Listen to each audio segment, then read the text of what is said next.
So here we have the Nissan Qashqai on a 67 plate. I'm going to start off firstly by showing you around the outside of the car, and then we'll hop in and run through some controls on the inside of it. From the outside, you can see it's a 5-door car with alloy wheels and tinted windows. We're going to start off inside the boot area first. As we approach the back of the car, you can see we have reversing sensors. Plenty of boot space as well. This car's also got this boot liner, which can fold out. And as you can see, it gives you full coverage of that boot section. Should you wish to, you can remove this, and underneath there are 2 trays which can be removed also to give you even more space again. Okay, so we're just going to work our way back around to the front of the car, and then we'll hop in. And as I mentioned, we'll run through some controls from there. Now that we've done a full circle though, you can see it's in great condition the whole way around. Just briefly before we climb in, I think it's well worth seeing the interior from this exterior point of view. There's plenty to run through on the dashboard, so let's hop in and we'll do that now. Okay, now that we're inside the car, we're going to start with the dials. On the left-hand side, first of all, we have the rev counter and coolant temperature gauge. On the right-hand side, the speedometer and fuel gauge. And then in the centre, you can see, firstly, the total miles for this car. They are 55,517. Above that, we have a digital readout for the speedometer. You can change the information that's displayed in this section using buttons on the steering wheel. The buttons in question are just here. We've also got our stereo controls surrounding that.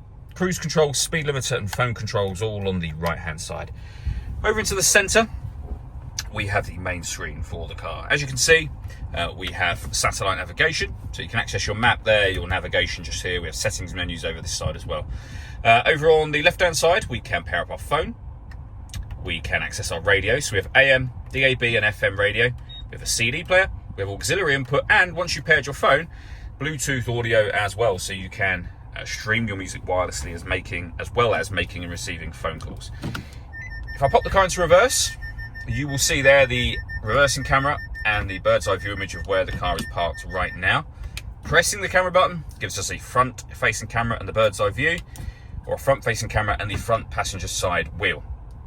This car also has autonomous parking, so it can parallel park and bay park itself. Press the button, follow the instructions on screen, the car will take control of the steering for you.